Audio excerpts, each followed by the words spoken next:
Okay, you want me to start? So, yeah, you were saying that there's no point in cursing people, is there? Well, here's the thing that always comes up in magic circles, and it's like, I suppose it's one of the big kind of things of magic, particularly, I suppose, more witchcraft than essentially magic. But you do have it in magic. That sounds like Spud's just been told off by Tommy because he wanted to curse someone. I don't want to curse anyone. No. We were talking about we were talking generalities. Let's put it that way. So it's a big thing. You curse people. You know, it's like that kind of Hollywood voodoo thing. Is that voodoo's all about cursing people and turning them into zombies, or you know, the dolls, and you stick pins in it, and it's all this kind of spooky hate at a distance, or spooky, breaking legs at a distance. Actually, those voodoo dolls, incidentally, so I've read and have been reliably informed, are more used for healing than they are for damage, so? If they're used at all. So it's definitely... well, if anyone has a voodoo doll of me, could they please stroke my groin, because my groin is sore. I went... sore. No, we went out to this new place to do horse riding today, right? And they're like, right, well, it's your first day, so we'll test you, kind of thing, right? Now, I presume that was like, they're going to see how we are on the horses. You might clean their shoes. You might, they would see if we could command them with voices. No, let's make them go fucking trotting for half an hour in a circle. And I'm walking like fucking John Wayne now. I'm in bits, like driving home, like even changing the gears. I was like, I'm just going to fort. I can't. I'm sore. Roundabout, don't care. Just hope there's nothing there. Oh, yeah, so stroke my groin, Tommy. Most people in Ireland drive anyway. I mean, Jesus Christ. I'll just not bother indicating. What's the point? I know where I'm going. Yeah, roundabouts are just a suggestion. That's all they are, in Ireland. The magical thing is, curses. It's a weird one, because... Well, the reason why I don't do it, I'll tell you why I don't do them. Not because I have any more moralistic kind of view with them, like, fuck people and all that at the same time.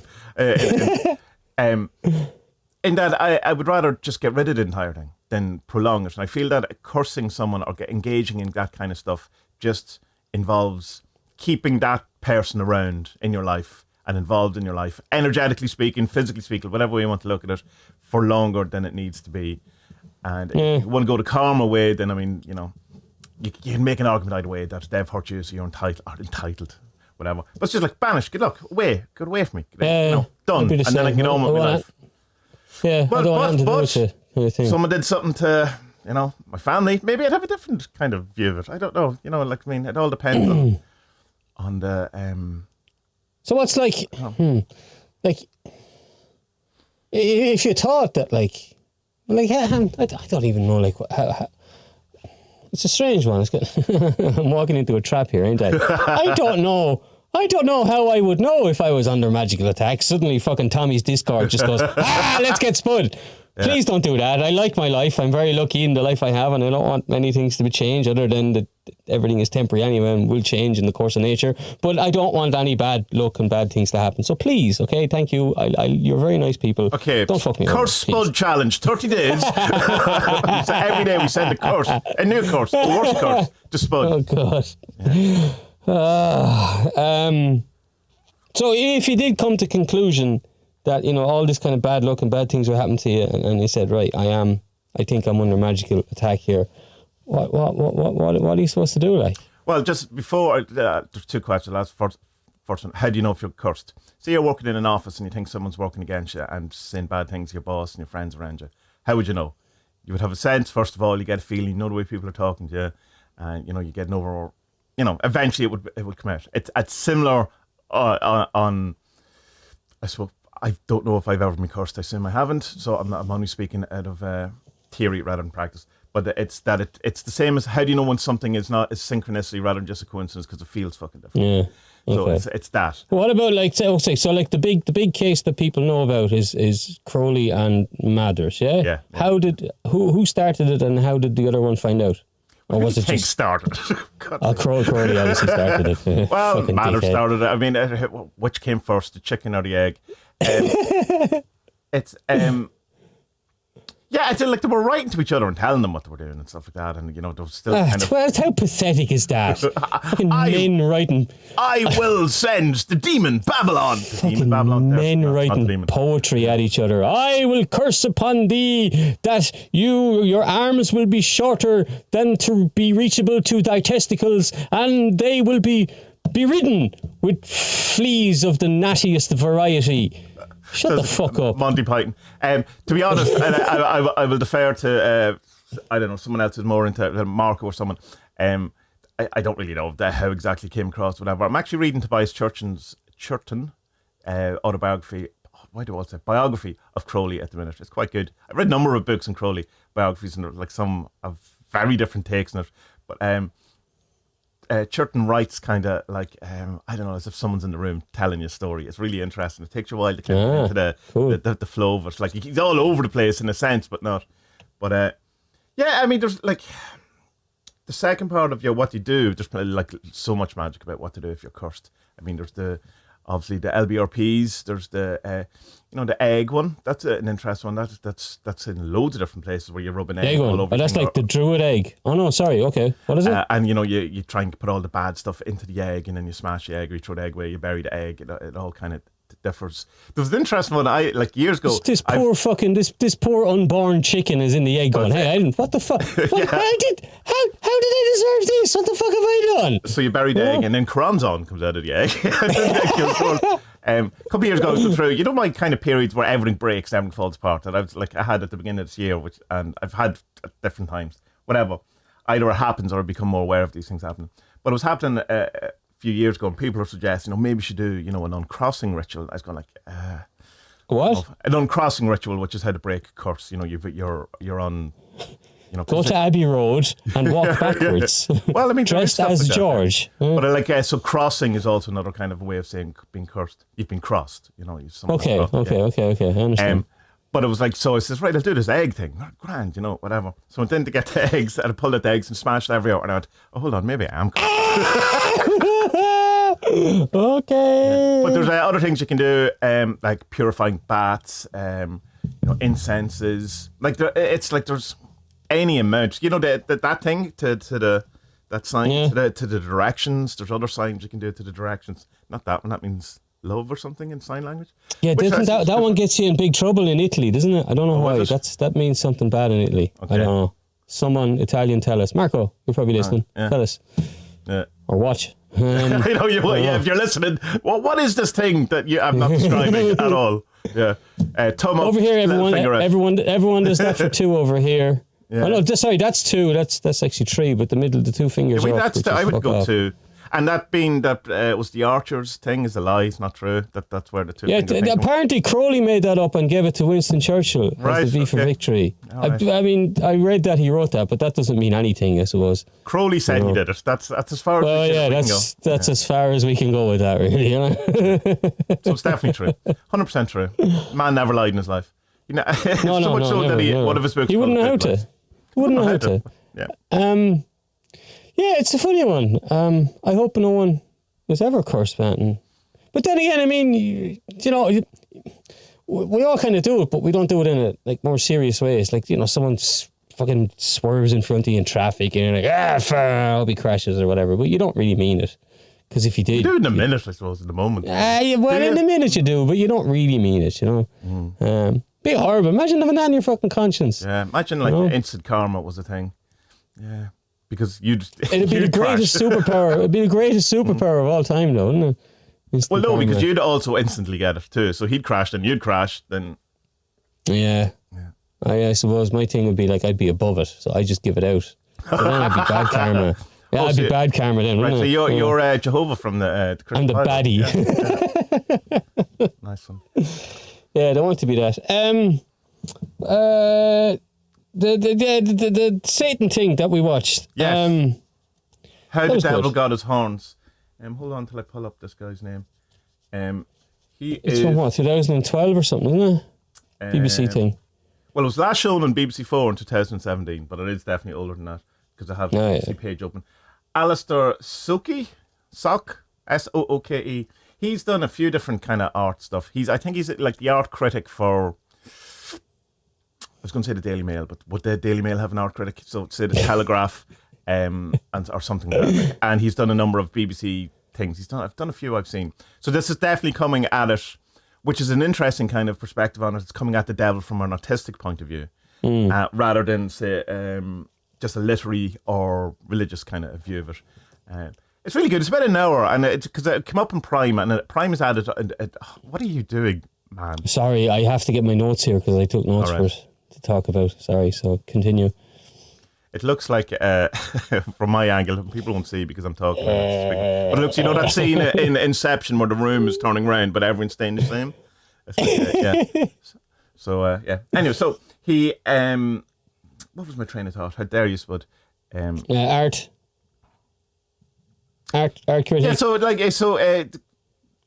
it's about an hour long, and there's a load of things that come on Amazon Prime, a load of documentaries, and they're all kind of, I don't know, those cheap kind of documentaries that, not quite YouTube, but like, public access TV, or... So Gaia documentaries, you mean? No, even kind of less than that, less than that. 40 minutes, we're going to talk about Satan, and it's all the cheesy, the over voice, the people going, oh, Satan, and, it's all the sound effects, and it's like these 40-minute made for TV, History Channel kind of stuff, whatever. So there's a load of that kind of stuff. So I wasn't really expecting much. I thought it was going to be something like that, where there'll be interviews from 60 years ago brought out again with loads of just pictures and, After Effects type stuff. But it wasn't. It's him actually going around with, like a crew and talking to him, going into the different places or whatever. And he starts off... God, what an awful life he has. Just travelling to Italy and going to art galleries and churches and he's basilicas. Really, really good at it because he arrives at seeing one of them and he goes, and we're going to go in and look at this. Oh, there's a load of tourists. And he just keeps going, goes in the middle of it, just keeps presenting as if, doesn't fluff one line. Brilliant. So it's kind of the kind of, I suppose, the theory behind this, or the treatise behind it, is that it's the artists that kind of have made us get the impression of what we think Lucifer, Satan, the devil is, as opposed to... But you've come across this before, though, yeah? Yeah, of course. But I have, the things I was saying is that I haven't seen I haven't seen some of those paintings before. I didn't see the original painting of that blue dude. The blue dude, he's cool. Yeah, that's cool. And then how he's blue for a considerable amount of time until you get to, like Dante, essentially, like when that's like what we think of the devil now is Dante, not the Bible or any of that kind of stuff. It's mad. Yeah, but no, the general consensus or the thing I didn't know before. There was something I was thinking about as well, because remember we spoke about your man that done that series on... Sorry, he did one on Aeon, didn't he? This YouTuber. He did a 12-video series on Aeon. He's just done a new one about the Book of Job. Okay. And this is the... we spoke... Not Urboboyo, the guy who kind of condensed the Urboboyo stuff or something, or tried to spun off from him or something, isn't it? Or no. I think he's interviewed him, but he wasn't the guy who was doing the podcast with him. It's not. No. That's not what I mean. But I'm saying, I don't think they talk to each other anymore. Your other guy is very strange. Hanging around with a guy with a wig. It's very weird. No, Novembers and all that kind of testosterone. Yeah, stuff. don't wank, all that stuff. Yeah. I mean, look, doctors say to keep your prostate healthy, you need to, work it 3 times a week. So like 6-7 times a day. What? Yeah, 3 times. Yeah. I don't know any. No, I'm not going to go there. The Book of Job. I don't know why you're with prostate cancer. What's that tell you? That I'm in my 40s. That's what it tells you. It's all ahead of us. Or there's an easier option if you want to have it every day as well. That's supposed to be very good for you. But like, it's not as much fun. What is is it golden rod or something? Is the drops you can take, or the herbology? Oh, is there? Yeah. I don't think it's golden rod. It's something like that. I used to know because it's used for other things, not because I was anyway. Let's get back to Book of Job. So Book of Job, it looks like Carl Jung made a big mistake when he was deciphering Book of Job, because I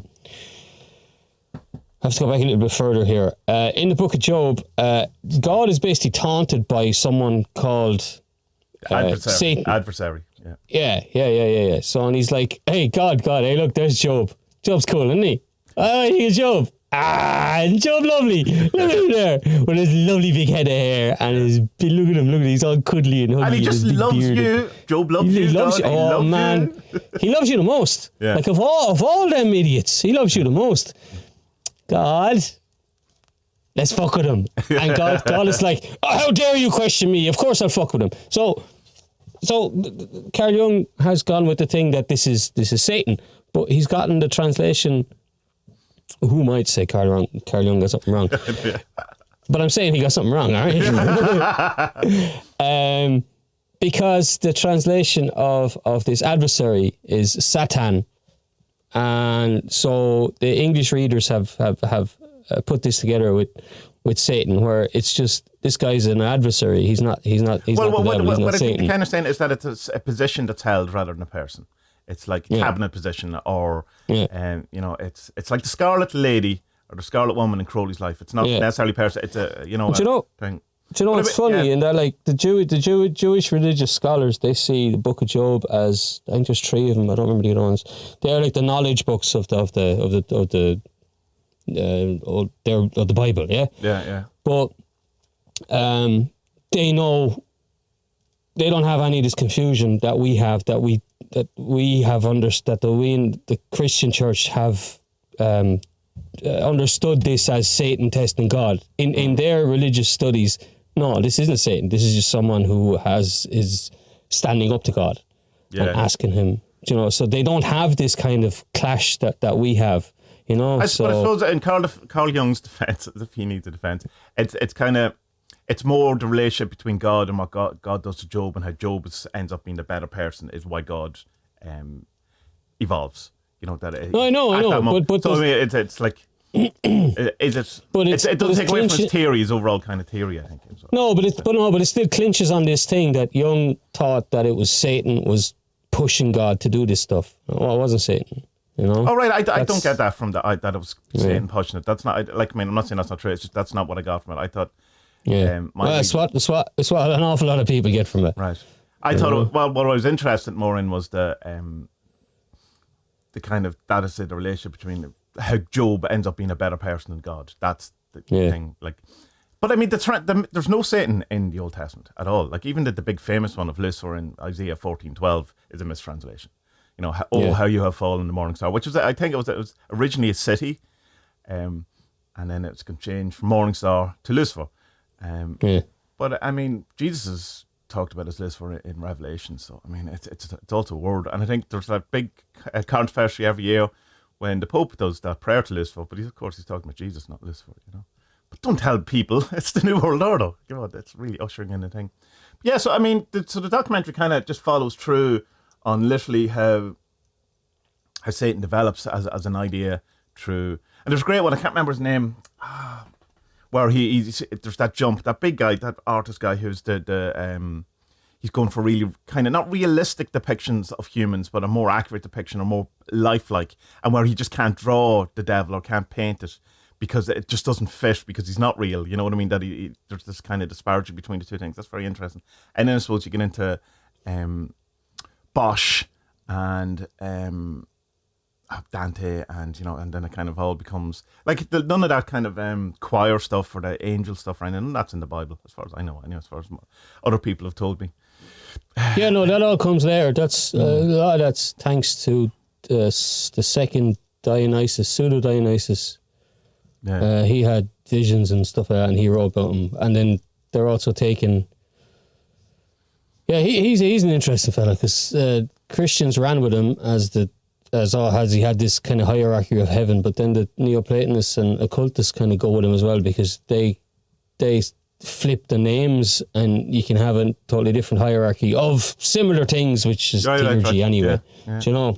So a couple of good go back to the Blue Angel, right? Because I really like that because that was this. So the first depiction is in this like. What do you call it? A church in a monastery, just kind of in the middle of nowhere in Italy, which is still obviously a beautiful place in the world. Yeah. Such a fucking cool country. And there's this scene where Jesus is judging the people at the judgment day kind of thing, and on Jesus's left there's a blue angel, and on his right there's a red angel. And they have this theory that this is the first depiction of the devil because in front of the blue angel there's goats rather than sheep. So the good angel is counting the sheep, the good people, and the blue angel is counting the goats, because there's some passage in the Bible that says he counts the sheep and Goats. does away with the goats or whatever the Bible was like that. So, but like the BBC guy is like, yeah, is this it? And he speaks to a local historian and he's like, nah, it's bullshit, man. which is great. Like, but I like the idea that at first he was blue because the blue color was just associated with darkness, shadow, and so it's kind of this. Back in the day, they had this idea that instead of him being this like big separate entity ruling over hell and angels and fucking pitchforks in the arse and all that stuff, it was just this basically shadow of us, or so it was a part of God or part of the angels or whatever, who was still up there but was just kind of looking after the kind of darkness aspects of stuff. I thought that was cool. The first one to say God, hold on a minute. I don't agree with that. Yeah, and like, I mean, there's any amount of fucking theories on it. Like the Peter Gray's book lists for princeps, even though it looks like it's princeps, it's princeps. It's good, you know. And there's Lynn Pucknett, I think is her name, called The Secret History of Lucifer, which has very little to do with Lucifer at all. It's mostly about John the Baptist, which is very strange. And she gets a thing wrong about Crowley, so I kind of disregarded the entire rest of it. Because you know when you read a book and there's something in it that you actually know and then get wrong and go, oh, hold on, I can't believe any of this. Yeah, I mean, like, the idea, I suppose, the thing that doesn't make sense in the kind of Christian thing is that if the Lucifer, Satan, the devil, which all seem to be different people, but let's say we're talking about the same thing at the minute, rebelled against God, why does he end up doing the dirty work for God? Like, why he end up ultimately doing what God wants? Because he punishes the sinners, which is... Oh, because he lost the war, and that was it. Signing, wasn't it? He signed the treaty. Because it depends. Like at what time? Like the war was yet to come and all that. The final war when Jesus. Oh, I thought the war was over. Okay, he lost. No. Okay. Yeah. So and then there's the other idea, of course, is that there's two falls. You know, the fall of humanity because Lucifer in the garden, you know, taught us stuff and decided that he didn't want to just leave, and then the fall of the angels themselves, because punishment for that. But it's an odd one because I got very much into Lucifer for a while. I called him up. He hung around for a few weeks. It was very strange, as we talked about before. But what ultimately kind of I couldn't get round is that in the kind of look at Lucifer that there is in kind of magic circles, or at least I could find, and kind of Luciferian things, is that what essentially they done is change the clothes of Jesus. That it was the same character, only they were calling him, it was still the Redeemer. It was still the light bringer. There was this evil demon god who only, rather than being Satan, was Jehovah. And there was this kind of shining source. I was going, it's just the same story. I mean, you've just changed, you've changed the aesthetics and you've, but maybe that's it. Maybe, I mean, that's all we do is we get to look at a different side of the coin of the same story because that's the story we're currently in. But, growing up, I could never really believe in it.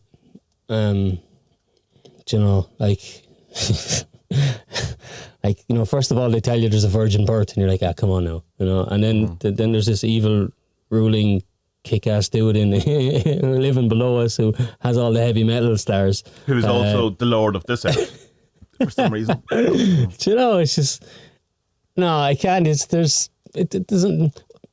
just doesn't make sense. Like if as I gotten older and back into this, whatever this is, all the cool stuff, whatever this is, you just kind of see that there's only really balance anyway. So there's it's not that there's no good and evil. Obviously there is good and evil, and if there is this kind of one thing above us in a Neoplatonic sort of way, then he rules both of those roofs. He's just above them, So there's no.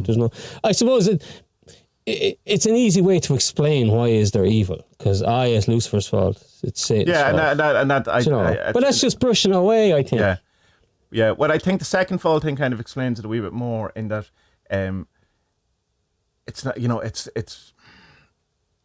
It's because something came in, something almost external, or like something that wasn't meant to happen. Humans weren't meant to learn this kind of thing, rather than just, oh, evil. Because it's like, I don't know, there's something very unsatisfactory about that as a thing. Because are you God Almighty, omnipotent, omnipresent, omnipotent, and all that, or not? And if you are, why are you letting that happen? Because the only reason is because you choose to. And if you choose to, why? Because you're a shitty person. Which is kind of... the other one... But the other one is... The other thing then is that he's constantly... This is the Carl Jung thing. Yeah. That God is constantly evolving and learning. So maybe he didn't know it was going to happen. Do you know? Yeah, which it seems makes more logic to me. And it's kind of... I suppose the thing we were talking about before when we were talking about Tim Freak is that it's an evolution towards something that if you start with a God that knows everything, has done everything, and is playing hide and seek, as Alan Watts would say, that seems a bit, I don't know, cruel in a sense that, that you would do that, even though you're doing it yourself, but from a particular perspective, it's not yourself.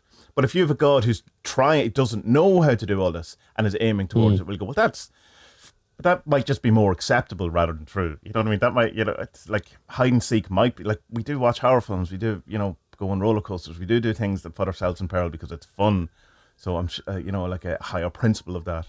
It just, when you go and look at some of the genuine cruelty and horrors and how even like say, apart from humanity, what it does, or, all these type of things, but to how the animal kingdom survives and, all these different, like, bugs that crawl into or insects that crawl into bugs' brains and take them over, and it's intensely painful, and you kind of go like, all right, great game of hide and seek, God, nice one. Well, like, but are you a psychopath? Like, and then you see like all the pictures of like genocide and kids and it's just, I don't know. I have to get away from this because I'm getting a bit dark, but it's.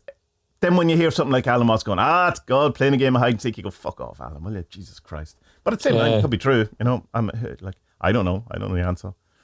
But the scapegoat, obviously, is what Lucifer is in Christianity. And he's more interesting as a Prometheus character, as a teacher, like as someone who came down and stole the fire from heaven and give it to humans and all of that kind of stuff. But I can't help that when engaging with that character as Lucifer, how you don't just end up in the same story that you were in. Like I like to use Gordon White's phrase, it's like how to jailbreak Lucifer.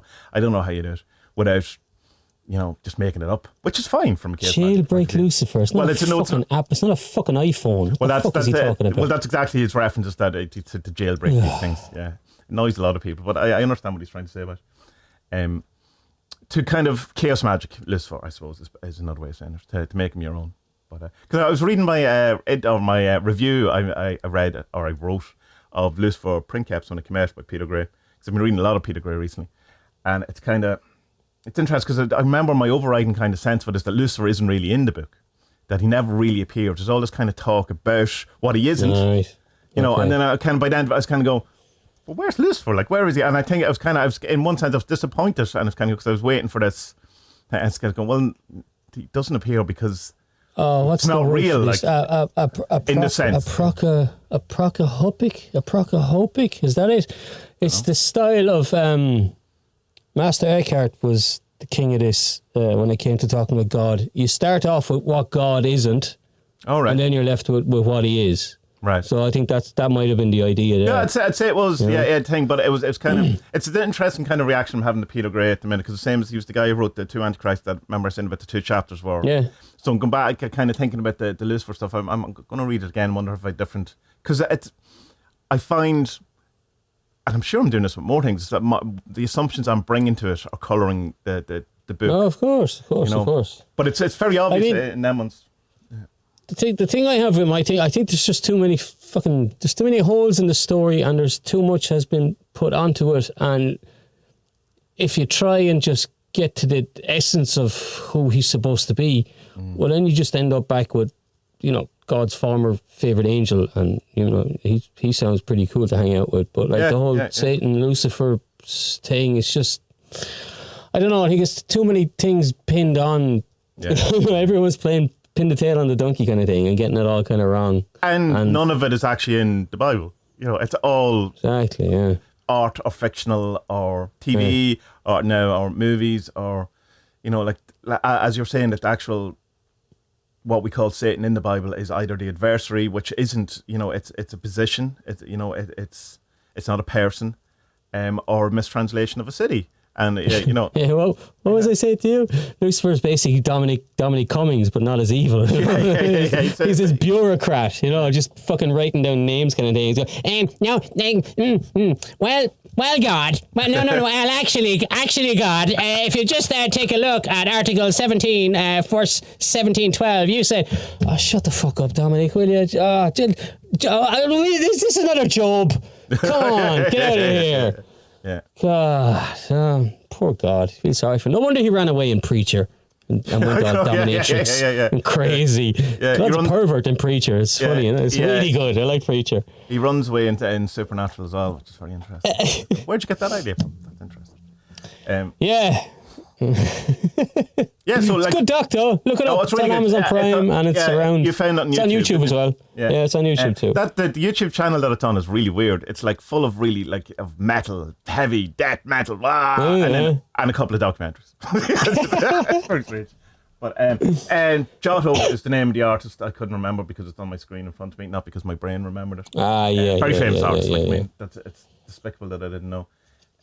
So it's called How the Devil Got His Horns, a Diabolical Tale, looking at the devil from an artistic point of view and how he evolved through art as opposed to how he evolved through literature, in the sense that it does get mixed up, obviously, because Dante's Inferno is not a painting.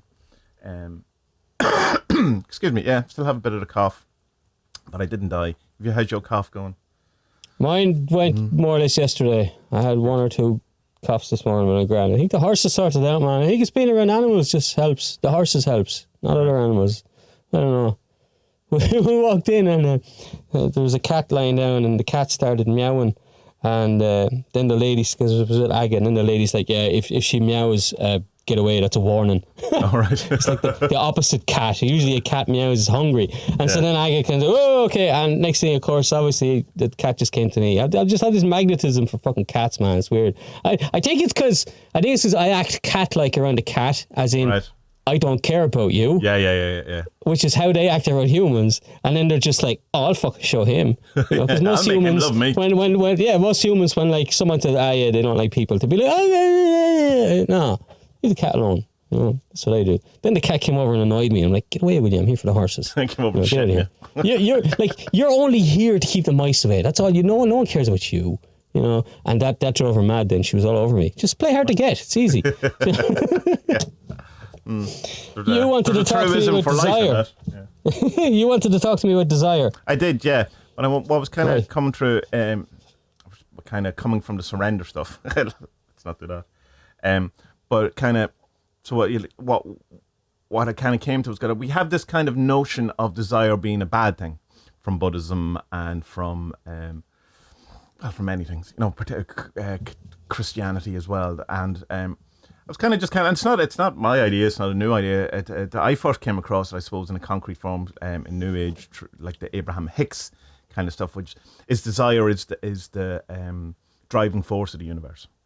You know, it's a very law of attraction thing, that it's rather than it to be something that you should want to get rid of or not attach yourself or, you know, kind of put away from the world or walk away from whatever, something you should actively engage in, because that is the evolutionary force of how we get from the beginning, where God doesn't know what's going on until how he discovers who he is, with Job in the middle. Yeah, because he wants to find out. Yeah, because he wants to find out. Okay. And the desire to evolve and to all of that kind of thing. So I was going, that's kind of interesting in the kind of opposite way of surrender, where you're kind of in the bad kind of way of kind of, you know, being the passive, allowing it to happen, you know, giving up on life, you know, which is a thing that seems people are doing at the minute. Just allow, you know, being kind of fatalistic or just kind of going, we're all fucked. I'm just going to, lie down and die. So it's kind of like, because it's that thing that I still have issue with, is what do you want? You know, because it was like, which is really strange, because I went back to Reiki last week with Ruth, who got Reiki with back in the day when you were doing that documentary. And it was like one of the questions she was asking was like, what do you want? If you had a magic wand, and I was going, Ruth, Jesus Christ, I literally talked to this the other day. I don't know what the answer is. And it came to me, it was like going, because my life is kind of what I want, but what I found, it's unfulfilling. And that's the problem, you know. And I don't mean that in a kind of that I'm ungrateful, of course I'm grateful, or whatever. It's the, I don't know. Something missing. Something missing, yeah, that whole thing. Something It's missing. like, No, that's fair enough. It's like that thing of like, you know, you hear about the Olympic medal winners where they go, oh, well, I got the gold, and then like 2 weeks later they're you know, deathly depressed because what they thought they were trying to fill with this achievement didn't get filled, or the millionaire who, you know, is unhappy, all that kind of stuff. So, but I think in a kind of sense, it's there's probably an element of that, but there's also an element of I don't know what I want, you know, which is the thing. So I haven't allowed desire, because I've seen desire as a sin, or the thing to be negated, the thing to be, and it's like kind of sit with the whole notion of what do I want? What you know, what would make me? What is the thing? You know, if it's a thing of what I want for myself is what God wants for myself, let's go for that thing. Well, what is it? And so the problem then, as there always is with these things, is that people who kind of follow that kind of thing is that they still end up unfulfilled. People who really go into the desire thing or whatever, and you know, it's as soon as you get the thing, you want the next thing, and maybe that's I know that's the evolutionary thing, you know, as soon as you get it, you have to, you know, immediately get on to the next thing because that's how it grows, whatever. And I was kind of thinking, is there a kind of a holy or a good desire, or, and I just want, you know, like a thing. So I says, sure, I'll ask Spud, he'd know. Or what's the general thoughts? And it's like, because I understand that in Buddhism, Buddha is not actually saying that desire is a bad thing. It's the clinging, the attachment to desire. Yeah. But and there is, I suppose, the idea of that, and it comes up in, say, in Patanjali and stuff like that, or different kind of things where it's going like, you do the work, and the end result is none of your business. Which we've talked about. That certainly seems to be what art is about. You know, you get to do the art. That's it. Mm-hmm.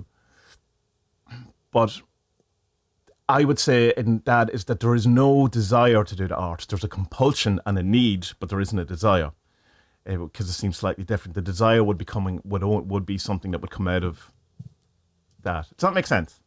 Is that just words again? No. Say that again. Right. Right. So if we're talking in the sense of that, you get to do the art, and the end, how that ends up is none of your business. Yeah. I would, so in the sense, you could say that the desire is to do the art. That's all you get. That's the good desire. But for me, I don't really desire to do art, or I'm compelled to do it. It's like, it's a thing that has to come out, or my life gets weird, you know, that it just has to come out. So anything after that would be desire, but the thing to do it is compulsion, need, necessity. It's like something coming true. It's like you're just a conduit. It's that, and desire doesn't seem to be much involved in it. And in fact, if desire does come into it, is when you seem to fuck it up. So then do that thing that you've spoken to me about before. Try to not do it. Yeah, that's it. I can't. But that's why it's compulsion. Then the desire will come back. No, but it's a compulsion. Well, compulsion, desire. Compulsion is just it's the same. It's just a harder version of it. Well, I have to do this. Why do you have to? Because I want to. No, but I don't. But it's not a want. That's the kind of the thing that I want to kind of. What you have to do then is you have to sit down and have your series, have a good chat with yourself and say, why don't I want this? You know, do the thing like Eckhart with God. You know, find out what God isn't, and then you'll be left. Then you should maybe at the end be left with the smallest part of the onion. But I'm also not saying in that it's compulsion. That's something I don't want to do. It's just something I don't have a choice. I understand. Yeah. I understand. Yeah. I totally understand. Yeah. No, I get you. Yeah. But I think if you drill down deep enough, then you will see why you desire. Hopefully you'll find out why you desire to do the things you feel compelled to do. There you go. Right. So you would still. I mean, I don't know, man. Maybe have a look. I don't know much about it. I've only dipped my toes in a bit about tantra and what proper tantra is, not the sex stuff. Because tantra is turning desire into action. Isn't that right? Have I got that right? Yeah, in one form of it. Yeah. The ancient, the first forms of tantra I'm talking about now were taking the desire, the want, the need, the kind of the creative force, and turning that into getting and what you want. But like also known as well, like it's not, this isn't to get you material things. This is to get you to accept yourself, like yourself, love yourself. But why not material things? Why not material? Why have we so demonized the material world? Like what is wrong with it? Like we're here, like okay. For me personally, not you. Like I mean, let me answer personally. Yeah. No, look, you need stuff. I need clothes. I need jackets. I try and buy a new pair of hiking boots every year because I go to the mountains a lot. You know what I mean? Spend a good bit of money on them. That's material. I know I could wear my beat up Converse, but they're not very safe. No. You know, so I do need that material thing at least once a year. Okay, but it's just defining what you do and don't need. Okay, but materialism as a whole, like everyone knows things don't make you happy. New iPhone, yeah, so what? You know what I mean? Big fucking deal. Wow, did that make you happy? No, you're still a dickhead. But here's the thing. I bought a piano and it goes, this is going to make me happy. And it did make me happy. And every time I look at it, it makes me happy and I really enjoy it. And that didn't fade. So I dispute the fact that getting something immediately dissipates the energy of happiness around it. Yeah, but is a piano that you use so much and get so much joy out of, is that a material thing? I'm more talking consumer culture here. You know what I mean? Fast fashion, updating your phone every time because I have an upgrade, so I have to get a new phone. Well, what's wrong with the phone you have? Like, more jiggly pixels. Shut up. Shut on. Like, what? I just think there's a kind of why I'm interested in desire at the minute is, and why it's in the position it is because I think ultimately it just comes back to that notion that this isn't real or important, real life. Material thing is the thing to avoid. And I think that there's probably a huge mistake in that, possibly. That's where I'm at. And I think that the kind of notion of that whole thing, this is illusion, this is Maya, this, to get back to awareness, the non-dual, blah, blah, all that kind of stuff. I think there's an element of it that I think is possibly missing the point. And I'm just kind of, I don't have a conclusion to this, but I'm just, because I'm just in the middle of... Well, it does miss the point. But if you're you have a piano or a guitar, you're playing music and you're making yourself happy, or you're making other people happy with the music, then Jesus, that's not a material thing. Material, for me, is just things that are, what's the word I'm looking for? What's the fucking word I'm looking for?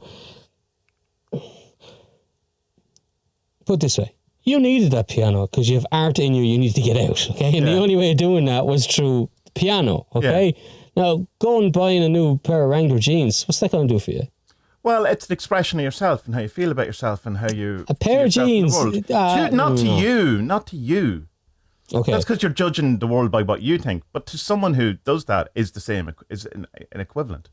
Okay, but I put the brand name in there on purpose. Why that pair of jeans and not just a second-hand one that you could buy for... Well, I mean, because obviously it's the status element to it, or it's the... Exactly, so that's the problem with material things, isn't it? I know people who go, I can only wear Levi jeans, or whatever it is, because they're the only ones that fit me. So there's an element of that. Why would you lie? Why would you lie like that? It's such a lie. I don't know, there's people it's nonsense. Of course people say, because they have to convince themselves of the lie so that they don't feel bad about giving 300 euros maybe, for a pair but you're doing your thing where you're just kind of you're straw manning it a bit into that. Obviously, if someone has an opinion, it's because they're lying, and I mean maybe they're not. They're lying to themselves, Tommy. Maybe you don't know that. You don't know. No, I do know. Okay, I do know. I'm saying it. I know. All right. You can. I find that very egotistical. I have to say, but that you can know someone else's thing as well as you're saying you know it. Because Tommy, if your happiness depends on the brand of jeans you're wearing, I mean, what's the point in being alive? Because I'm sure it's not one-dimensional like that. Like, come on. Do you know anyone who's one-dimensional enough that their happiness is solely relying on a pair of jeans? Really? Well, maybe not jeans, but I'd put consumer culture. Yeah, I would put that fast fashion consumer culture. Yeah, actually, you know what? What? I do know people. I'm at the college with fashion journalists whose life depends on this kind of shite. Well, how's that any different from an artist or a musician? So yeah, but so am I. They're miserable. Yeah, but so am I. But yet, how is fashion wrong to someone whose life wants to be around fashion and music and a piano isn't to a musician? It's the same thing, I think. I don't think it's the same thing at all. Just because you have music on a higher pedestal than fashion. No. But come on, you're creating art, you're making art, you're spreading joy. And fashion what is are you doing? Fashion design, art design, all of that is an art. People who write articles about Fashion Week and what Penny's new fucking range of clothes are, no, that is not art. Yeah, but that's not what a lot of people are aiming to do when they get into this, is it? They want to be on the, like the whole thing of fashion. Tommy, if you study journalism and you want to get into fashion journalism, you do study journalism. That is what you want to get into. Okay. Right, I'm gonna. No, we're getting stuck here. We're getting stuck here on a point that I feel where you're coming matter. from is quite judgmental. That's probably rather than egotistical. I think it's very judgmental, and I don't understand how you can know the motives of other people into the height and, I suppose, how you're so secure in yourself knowing that. Okay, because I was materialistic. That's why. And you see other people being materialistic, and the unhappiest people I know are materialistic. So that's why I'm anti-materialism, because if things make you happy, you're going to end up someday with nothing.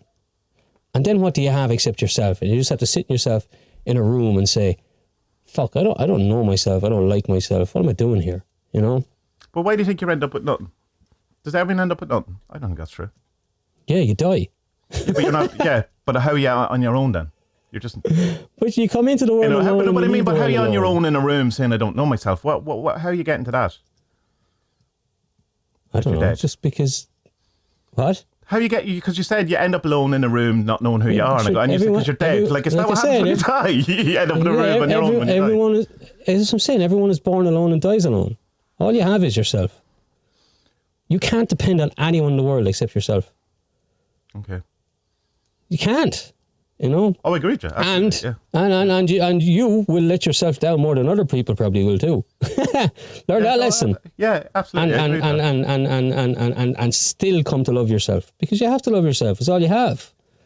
You see where I'm going? I'm completely confused what your point is here, I have to say. Right. But this is why materialism is no good to me, because you're just adding layers onto a thing that doesn't need them, kind of thing, you know? Know yourself, love yourself, you'll be happy.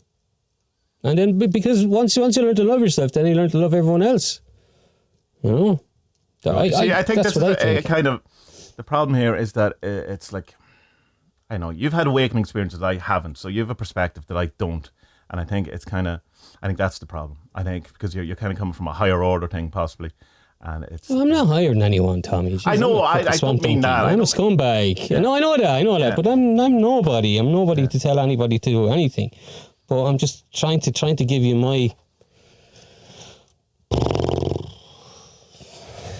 big T truth. Rupert Spira's thing that truth can only come from experience. I'm just trying to tell you this is my stuff. You know what I mean? But look as well, Tommy. Like, I had to become less materialistic, because when I left Ireland, I went from having, whatever, let's say £500-600 a week, to only having that much a month or less. Yeah. Mm-hmm. You can't be materialistic. Like, you know, like, you gotta go home to Ireland and you see, like, a lot of lads with iPhones and stuff. Fucking no one has an iPhone over here. They're too dear. Yeah, you get people in the big cities, Krakow, Warsaw and all that. All the cool dudes. No one else has one, because what's the point?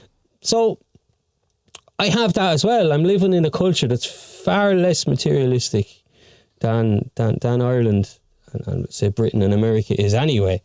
Do you know? Like, I don't like being scabby and frugal, but as well, parsimony. Parsimony. But it's known as well that, like, it's just taking more time to say, like, it's not even do I need it. It's like, will I actually enjoy that after a while? And then you're like, no, I won't. It's because I remember having that thing about the occult shiny thing. And, I need the new shiny thing. So I get that. Like, I went, what am I at? I don't actually want that. I just, it's fear of missing out too. That, I have to have this myself. Count all of that. Of course. So I think we're probably agreeing. It's not that it's wanting things that you know already aren't going to do anything for you. I think that's the problem. But I don't know. It's just, I kind of look at the people and, like, kind of go, well, I don't see that the things that I do are really that different from what they do, other than mine are deemed, in some sense, better.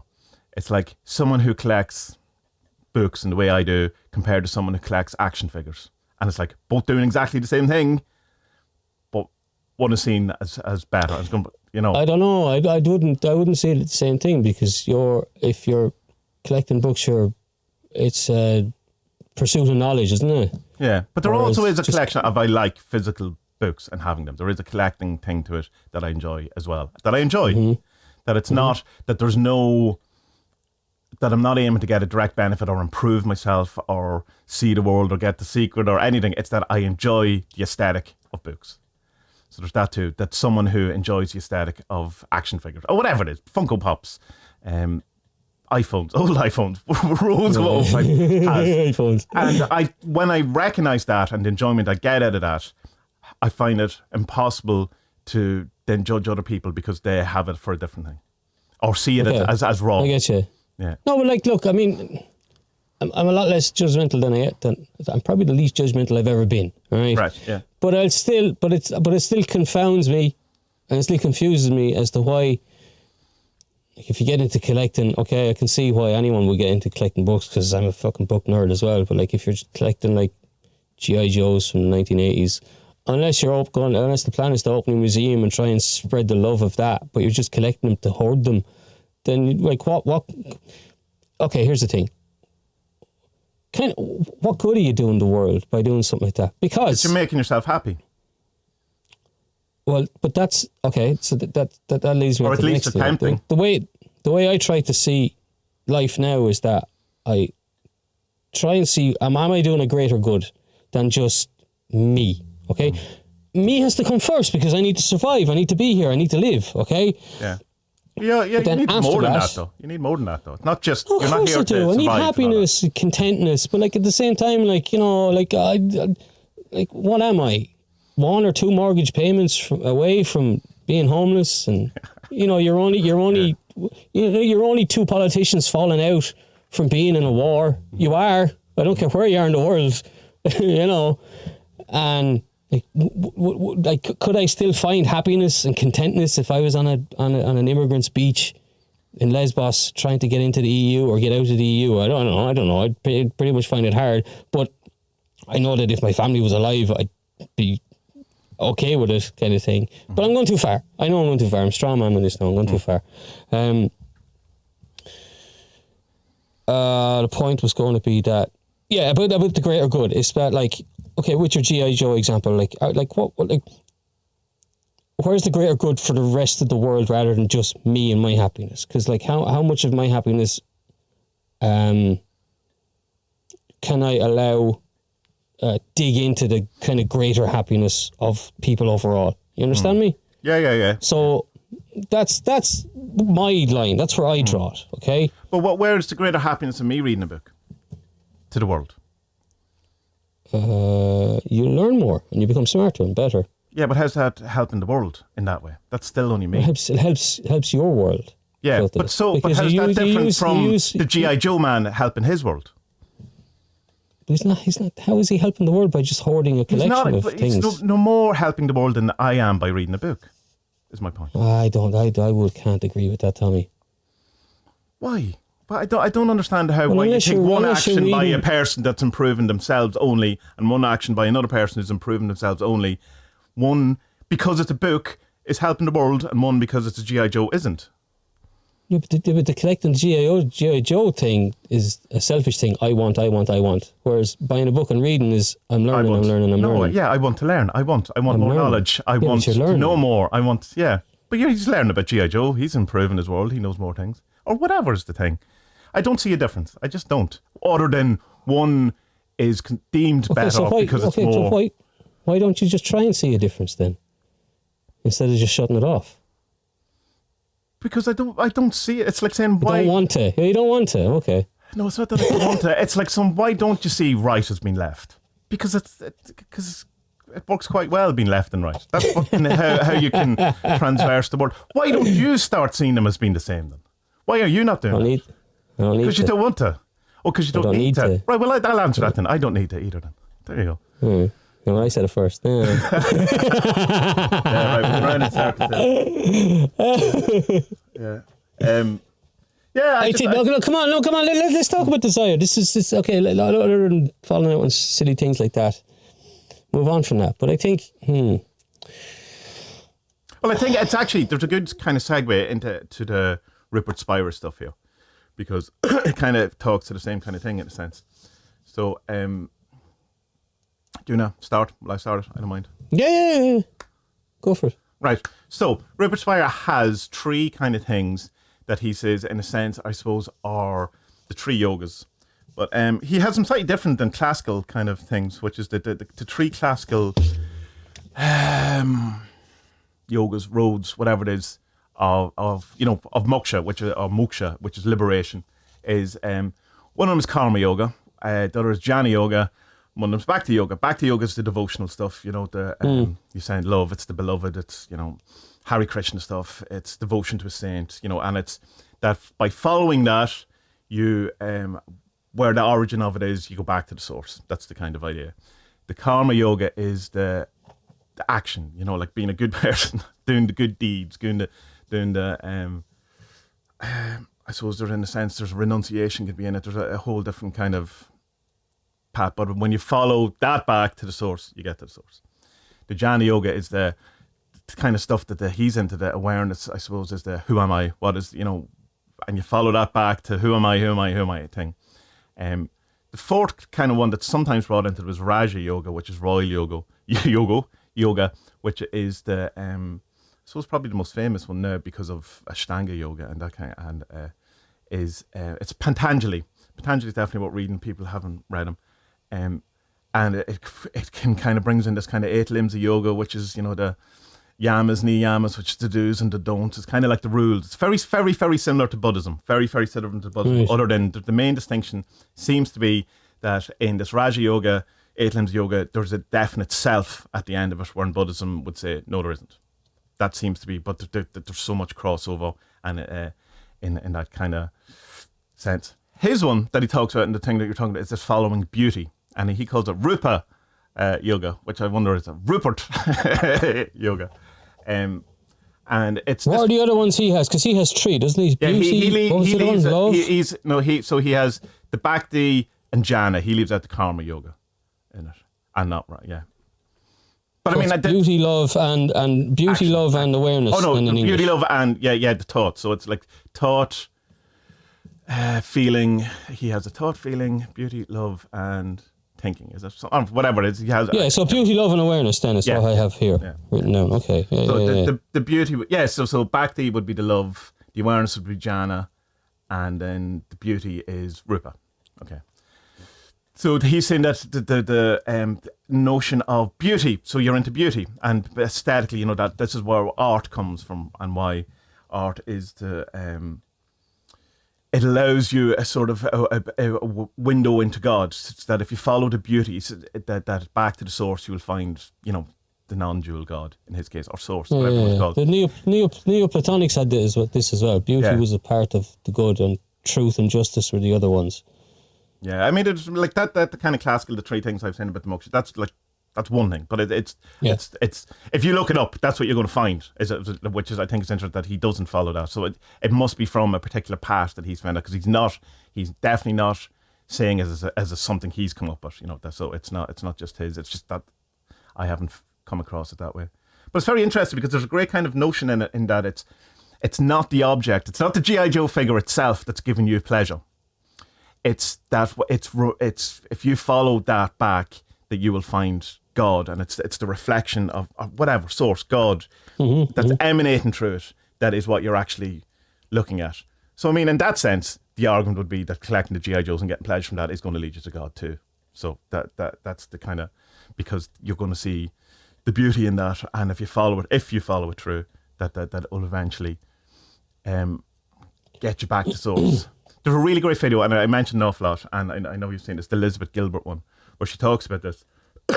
Excuse me, where she talks about when you see an amazing piece of art, or you see a dancer, or you see, someone not even sport. That's me denigrating sport because I'm not into it. But something as, I don't know, I'm going to date myself. Ryan Giggs running up the fucking wing, getting around 6 players, putting it in the net and just walking away, and you just go, that's just one of the most amazing things you've ever seen. And it's like, there you go. That's a glimpse of God. That's Rupert. That's the thing that if you follow that, you get. So it's kind of, but it's not in Ryan Giggs, and it's the feeling. That's kind of what I got from it. It's in the overall kind of action. Yeah. The doing.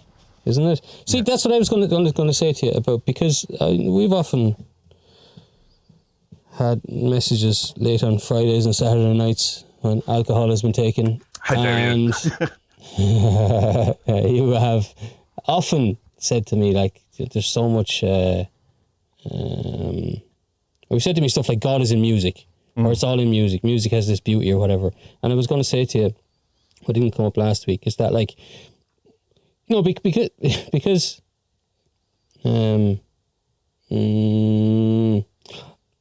I think a lot of stuff, like what we're talking about today, a lot of stuff, I think you're seeing a problem in front of you, right? But I think you're kind of overthinking it and overcomplicating stuff a bit too much. So I mean, I maybe look at this beauty thing, because that is the one that has spoken to you the most. You know, you're an artist, you're a musician. Beauty is in the things that you appreciate the most, rather than, you know, talking about, like, well, no, because you're able to see the problem in something. You know what I mean? And that doesn't mean walking away from it or anything like that. But it's just that if, you know, you're not gonna, you know, if you like cornflakes and then you know, someone gives you honey nut loops, you're just gonna be like, what the fuck, like, you know, what? Honey nut loops, of all things, honey nut loops. It's the whole grains in this. Get these fucking away from me. You know what I mean? Do you know what I mean? So, like, yeah, man, I don't know. I think looking at beauty, rather than looking at the over intellectualizing of the words and the problems and all this stuff. The closest I've ever felt. Go out in the field and just be like, whatever. yeah, this is it, you know. It's for music. That it's definitely the closest I've ever is for music by far. Which I've always said. Music man, I think that's the answer for you, because, like, how many videos have you done in forests where you're just like, this place is amazing, this is gorgeous, look at all this. Maybe that could be your route to. I know, all but it this. is what I'm doing. I know, but it could be it's not that I'm not doing it. It is, but it's like, no, but go with only that one, rather than the intellectualizing and looking at it as and the love thing that Spyro talks about. Just maybe concentrate. I know. And it's the same as, you know, just stop thinking. You know, you're overthinking it. Yeah, no, I know. I've heard it all my life. Like, Jesus Christ. But it's like, that's what I do. You know, that's what this thing does. And it's pointing at saying that that's a problem, and that's the wrong thing. And it's, but it is the problem, because it's the monkey. But it's the monkey mind, isn't it? The monkey mind of the Buddhist. Yeah, but it is. But my problem mind. Isn't that I'm overthinking and think, well, whatever.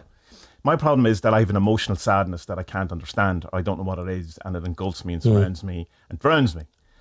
And I've sat with it, because that's what Alan Chapman told me to do for months, and it was just horrible, and I couldn't get past it.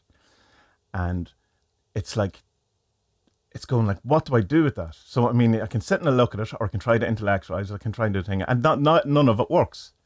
So what, you know, and so I can be aware of that it's close in music, but I don't always get it in music. You know, it's a very rare kind of occurrence. But when it's there, it's really nice. But I've also got it from painting. I've also got it from trees. I very rarely get it from humans, which is very strange, but I have got it from humans. But I can more get it from trees. So it's like, okay, so when I'm not doing that, what do I do? You know what I mean? Do I just not read books? Do I just not think about these things? You know, it's like waiting for that moment. And you go, you can wait for that moment, but in the meantime, I have to do my life. And when I'm doing my life, this is what my body or my brain or my mind does. That makes sense. So it's like, it's going to stop. Yeah, but what do I do then? What do I do for the, you know, 11 months, 30 days, 24 hours, 50 minutes, or other than the 10 seconds where I have the kind of, you know, the satori or the enlightenment or the type of thing. No, I know what you're saying. I'm not definitely not 100% not dismissive. I know it's a thing, but I'm saying I don't. What do you do? Like what do you do for the rest of your time when you're trying to work out something? That makes sense. Maybe I'm not making sense. Yeah. But it's okay.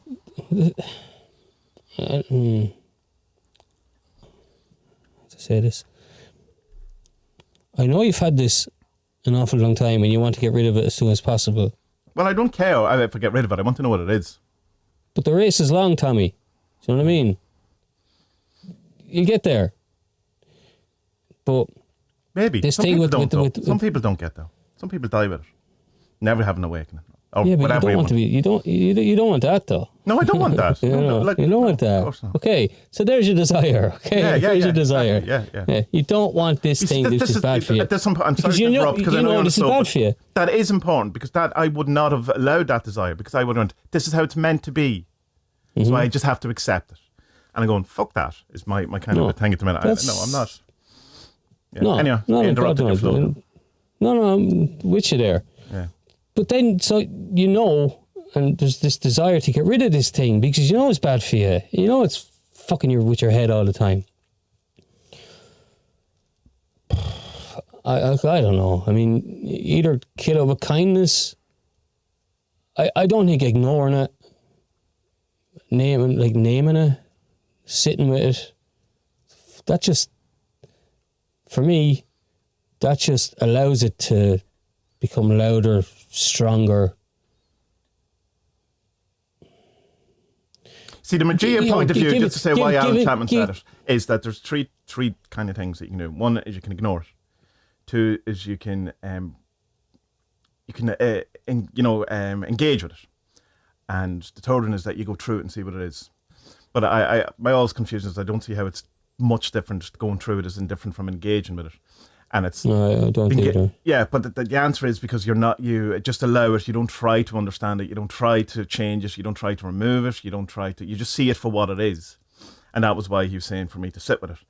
And I did for ages. And it was like literally my meditation practice for 4 or 5 months was me sitting, looking at that, not trying to change it, not trying to get rid of it, not to just see what. And it's a fucking big lump of sadness.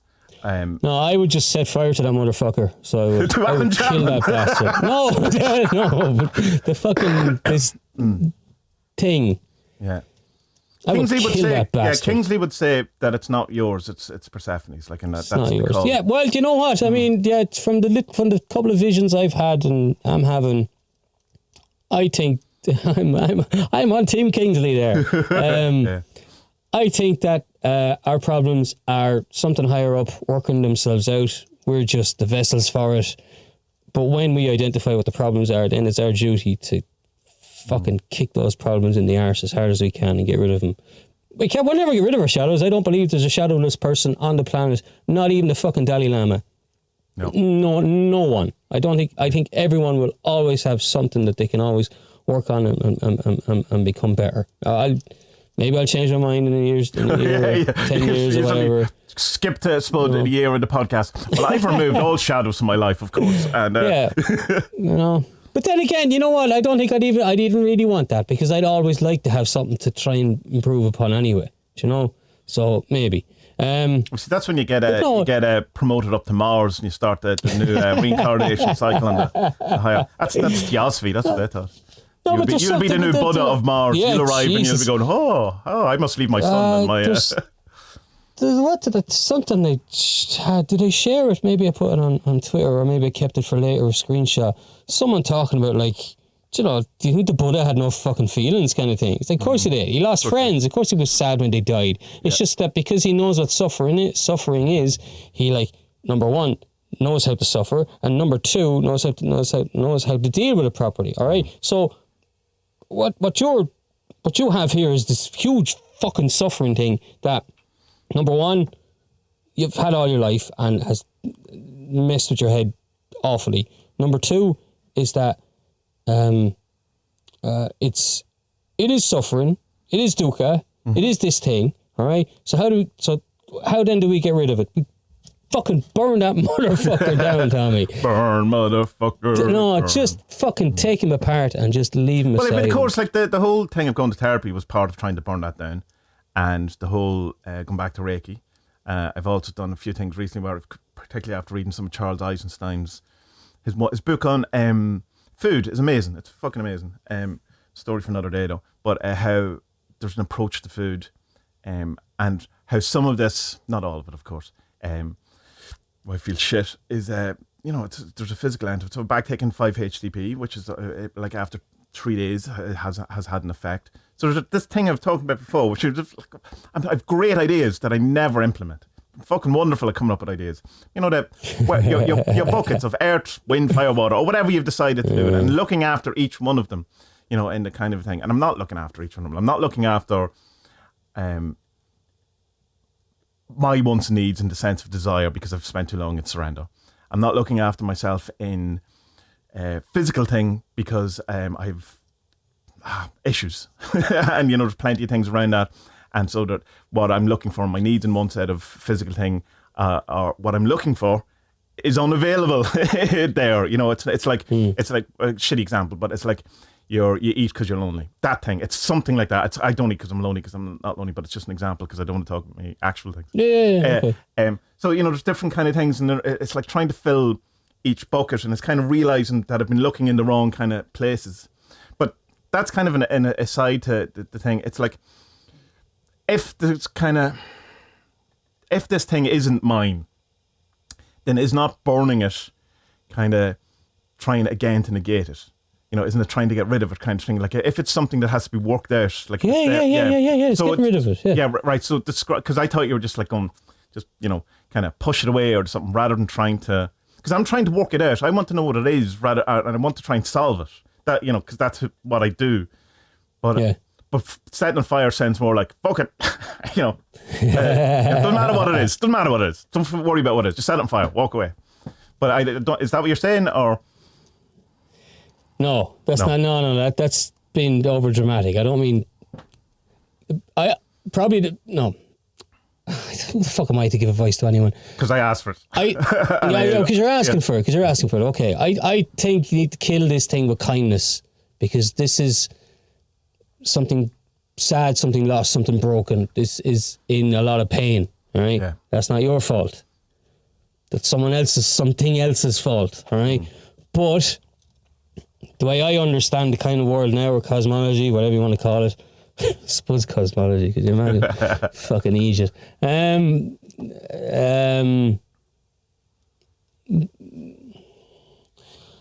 it's yours to do something with. You know, I the way I see it, I think you've been tasked with this because whoever said you can do this. Right? You might take the long way around to do it, but you can do it, and that's what you can just walk over the road and it's done. But you're going to go the other way, right? Walk around a mountain for a while, up a mountain, down a mountain, up and down the mountain, in and out of the mountain, across the mountain, all this stuff. Yeah. You'll even be teased by having a helicopter ride around it, kind of thing. No, Tommy, that's what I think. I think you can do it. I think you will do it, but I think maybe the approach. Maybe the approach that you're using with the intellectualizing and the overthinking isn't the way to do it. I think maybe through your love of art and music and appreciation for beauty, you might be able to do something with it. Well, it's essentially like the new chapter of Turbine Syndrome. That is Turbine Syndrome. Hypersigil is, to me, understand this, exercise it, and get like that is the great magical working. That's. And that is exactly, it's the rupa, it's the... Because if beauty speaks to you the most, then you're being told, like, this, look at this more, man.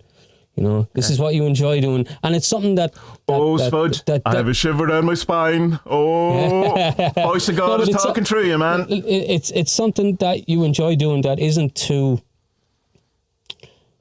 This doesn't hurt or isn't to the detriment of anyone else, because you can enjoy something, and like, you know, football, for example, you can enjoy watching Liverpool win, but you know that's at the detriment of the Aston Villa fans because they lose, okay? Yeah. But when you're just in a field surrounded by trees and wheat, and you just love something for the fucking love of it, so it's not a sales on game. Exactly. Yeah. Do you know? Yeah, no, I mean, there's definitely that's. But look, it's kind of no, but like, I obviously I haven't tried it, but I mean, I know what you mean by putting like a more delineated look at it. I think that's pretty good. Good man, Spud. You know things. Trying to learn, Tommy. I'm not good at. I'm not good at the words. Yeah, I'm not. I'm not great at the words, and you know what it is. I know. I'm not. I know. I'm good at writing. I'm not good at speaking, and it's because I live in a country where English isn't the spoken language anymore. My spoken English was far better when I was back at home. Right. So, but because I'm over here and I speak with people whose language, okay, look, herself is fluent. Obviously, her English is great, but it's not the fluency of an Irish person or an English person or an American person. You know what I mean? So I suppose I'm the only person you talk to in England. Well, your mum and stuff you talk to, but like for a long period, an hour and a half. Not about interesting stuff. An hour and a half every Wednesday. Yeah. Right, Ma. G.I. Joes, right? Come here to tell you. Here's the problem. What are G.I. Joes? Well, we used to call them Action Force in Ireland, but never mind. Anyway, come on. Yeah. Well, stop over. I mean, you. Not that you take on too much, but I think you're. It's a thing you do anyway. I'm guilty of it as well. It's just kind of taking on a bit too much. And whereas that, like, oftentimes you kind of have to take a step back and say, right, hold on, no, I need to pare this back to the fucking basic thing here, like, and just say, do I like this? Do I want this?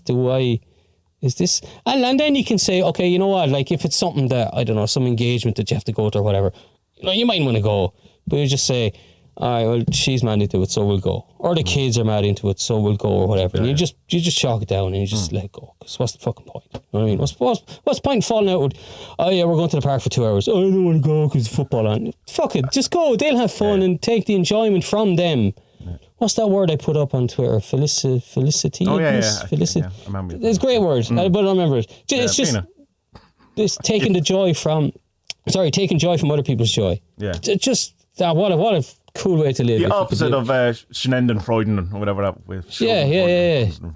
You're just happy because other people are happy, and once you can do that, like, just the world is a different place, you know. And Jesus, I can't do it I can't. A lot of times I can't do it. I get miserable. I get sad. Of course I fucking do. You know what I mean? I'm human. I think. I don't even know anymore. Fuck's sake. Yeah, so it's good. Like, I mean, the Rupa yoga is like definitely. Like, I mean, it's definitely something that obviously it describes an awful lot of how I am. You know, so it's yeah. I think it does, man. I think it does. Like, it works differently for me. Yeah, that's what we're going to ask. Where would you fall in more? Do you think? In the like the jhana, the questioning, the I am that, or is the karma? Maybe the karma stuff. Jeez, I don't know. I don't know if it's between beat out love or sledgehammer yoga. Sledgehammer yoga. The problem with the awareness thing is that it doesn't teach you how to be sound. You know, it's just about. It's also getting to the point of. Yeah, that thing we're saying earlier on. I think it's not that it's missing point. That's a bit too much, but it's not sexy. You know, it just kind of it's boring a bit in the sense of that, like, and what, like, you know, why it still doesn't answer the question of why are we here. You know, it's just behind it all, it's all an illusion. Go, yeah, but maybe, like, yes, but also it's not maybe. It's, yeah. No, I get you. Totally get you. It's like that thing. I want to cry if my son dies. You know, I mean, I don't want to be Gary Weber. You know, I don't want that. If that's what it is, I don't want it. Because that seems. I think for me, it's probably love. It's probably love. Because I didn't have a lot of love for myself or for anyone else really for an awful long time. You know, and then you just kind of start to like yourself a bit. And you're like, oh yeah, actually I'm all right. And then people start to like you, and then you like them back, and it just goes on from there, kind of thing. You know, that was my thing. But it's only because I mean I love the idea of beauty. That's great. It's just I don't have as good an appreciation for it as what I think other people have a better appreciation for it. Like, I can look at a painting and say, yeah, that's great, but I know that you'd get more enjoyment out of it. You know what I mean? It's like no, but it's like that thing. I remember when I was running that music website years ago, we had a thing. We had a forum behind the forum with the writers, and we were talking one day about, like, someone asked, like, do you think guitarists or musicians, or maybe he said, do you think musicians are able to write about this kind of thing better than people who aren't musicians? And I'd be like, well, yeah, obviously, because they're musicians, like, they know more. It's like, you know, does a mechanic can a mechanic write about cars better than a fanboy, than a petrol head? Well, yeah, obviously. No, the people who aren't musicians, the people who aren't musicians took awful offence to it. But okay. Okay, tell among yourselves. Yeah, no, I mean, there's definitely there'd be. Yeah, of course, musicians will have a better appreciation of music, but from someone I would love to hear music having not been a musician. It doesn't mean that they love music more than you. Yeah, you know, it just means they know a little bit more about you. That's all it is. You know, it's not a judgy thing. It's just that well, this person knows a bit more. So, you know, like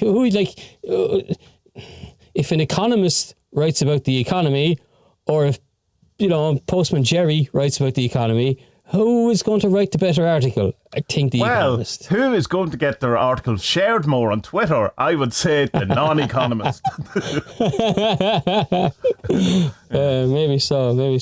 I don't know. I think that's the one for me. It'd be I love the awareness stuff, the big mind thing. I fucking love that video. I watched it tons of times now.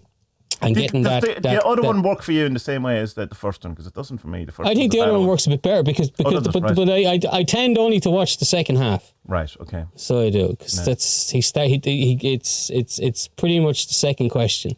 You know, I want to speak to big mind. It's like okay. So if you're in a meditative space and you just go instantly to that, can you get instantly to that, or is there you need some prelude or work before it? Like if you just sat down, did the usual thing and went, I couldn't do it now because you know what, I missed a few weeks there going down to the in-laws, and then I was ill. No, I'd need a bit of practice, but then I could do it. Yeah. Yeah, it's the same with the non-dual awareness. Like if I've been doing a few days, I can get to it fairly quick. But then the next day I do meta, and then and then it's Friday. I go, back again. Yeah. Although it's funny, isn't meta does it? Like if you just do it now, you're there. You're instantly like. Meta's the easiest thing in the world. That person you saw once 5 years ago, give them love. I love you. You're deadly. It's easy. That's and as well with the love thing, there was this kind of big shadow with me growing up. Well, with probably quite a lot of Irish people, in that we are kind of taught to be emotionless, or at least not to show your emotions, you know. Denigrated. So there wasn't a lot. So there wasn't a lot of love growing up. Did Robert Plant lie to you? Did he lie to you? There isn't a whole lot of love. Not that there wasn't love. It just wasn't shown because everyone has this ridiculous idea of this fucking stiff upper lip from our colonial past, which isn't ours at all. We just inherited it. It's fucking nonsense. Yeah, I tell my kids now, I don't know how many times a day I love them. I have no idea. You know what I mean? My dad's never told me he loved me. Never. Have you told him? Never, but you know what? I'd be fucking freaked out if he did. Are you dying? Are you fucking dying? He came close once, right? They were going off to, this is a good one. They were going off to the Holy Land years ago. It was during one of the ceasefires, because they're always in a war, aren't they? So during one of the ceasefires, they went over there, busloaded them. And I wasn't going because I had a falling out with him on a previous holiday. I didn't like it. It was too hot for me. I'm okay. It took me about 5 years to get used to the fucking summers over here now. Right. So it did. But like, I would have melted in Israel. There's no fucking way I was going. And I know they was run by fucking materialist atheists. I wouldn't have gone anyway. I'd have hated it. I'd have been miserable. Oh, you didn't even exist. Fucking big teenage. Do you really believe this? Do you believe all this shit? Virgin. Oh my God. But, it's a mistranslation in the Bible, actually. Gabriel was actually a priest. Anyway, Jesus Christ, such arseholes growing up. But yeah, he raised me and he's like, we're going after Friday. Grand, sure, look, hopefully nothing to start up over there, you know. Jeez, I hope not anyway, Dad. Sure. I hope he probably have guards and all going around with you and stuff. Yeah. You know if anything happens. Yeah, I know that. I know. That was the closest, and that's close enough because it'd freak me out. I wouldn't be able for it. Like, what? Tommy Tiernan has a great joke about it. Look it up. I'm not going to give spoiler for you. Tommy Tiernan, I love you, Dad, or something like that. It's great. But yeah, that's me, Tommy. I don't know. I mean, look, I'm not anyone to give anyone advice, but I think if I was in your shoes, that's what I would do, which is also giving advice. But I want to do it in the nicest way possible. Do you know what I mean? I know you asked, but it's that like, and it's not that, you know, cover my ass if it doesn't work out. It's just that from what I've learned from all these things, just have a look and see, like. No, I'm definitely taking it on board. I'm definitely going to run with it. Yeah, I mean, so it's I'm not just placating you or anything. No, I agree. I agree with you. There you go. I suppose that's the highest endorsement I can give you. So I agree with you. So, yeah. Too late now for George Harrison, aren't we? Yeah. That's what he would have wanted. It is. I suppose after watching that film, that is what he would have wanted. All right, let's tease them then for next week. We'll do it then next week. My Sweet Lord. Yeah. Here Comes the Sun. Mm-hmm. Or Got My Mind Set on You. I'm gonna go with My Sweet Lord because Got My Mind Set on You is a cover version. Is that a cover? It is, yeah. I only found that out about 2 years ago. Okay. Yeah. I had a weird thing with that song. But of all of them, Handle With Care is probably my favourite George moment. I just love that. Okay. Yeah. I think I would have to go with Here Comes the Sun. I fucking love that song. Well, there's an interesting one about Here Comes the Sun. I left out While My Guitar Gently Weeps. That's probably my favourite Beatles song. There's something about it that I love it. Obviously, I love it. There's something about it that it doesn't fully connect in the way like Something does, which is like it's one of the greatest songs ever written. But I don't know. It's like maybe it's Eric Clapton's solo just doesn't sing to me in the way. Yeah, because it's like I don't know. I never warmed to Eric Clapton. I've nothing against him. I think he's in the position back in the day. You can whatever you want about him now. But it's just, like Cream or any of that stuff. It's like I can recognise what it is, but it just seems a bit boring to me. But to me. That's not a judgment on him. It's like I don't know. There's something about George Harrison that it's very hard to. That if you haven't, I suppose, seen this documentary or you know nothing about George Harrison other than the documentary is Living in a Material World. Strangely enough, it's called. George wasn't a fan of the material world at all. Although he also didn't like paying taxes, so there's a disparity there. But he's like almost in a sense. There's a guru level. He's definitely awakened. There's no question of it. that he has that thing that those people who have that thing have. He has it like in spades. Yeah. He has, How would you put it? He has the ability to transcend things. See it. Yeah. He can be above things. Yeah. But again, prop human, coke addict, fucking affairs, yeah. It's a really, but what I kind of, yeah. Oh man, many. It's like kind of not talk too much of it. It kind of washed over. It is a bit of a whitewashing in a sense. That's the right word. Like it's up in him. It doesn't really go into too much of the bad. So it does in bits, but in a kind of a George kind of a way. George is George. George. Yeah. So what are you going to do? There's no such thing as objective truth, is there? No, it really isn't. God, I used to fight so much for that when I was in college. It was like, you have to be objective. And then it's like, you idiot. You should aim to, but you can't be. That's the thing. Your aim should be, but you can't be. And realising that you can't be. It's that. I used to have a little 3-part kind of play in my head. I don't think I'm a weirdo for this, but I said fuck it and I'll share it with him anyway. Got My Mind Set on You. The opening song of the play was You Can Call Me Al. So I'm Al. I'm introducing myself, and I've got my mind set on you. I really love you. I'm mad into you. But then things go badly. And it becomes Every Breath You Take by The Police. All right, so it's a bit stalkery. It's a wee bit weird and dark. I came up with a cool kind of stalker movie soundtrack during the 80s. What age would I have been?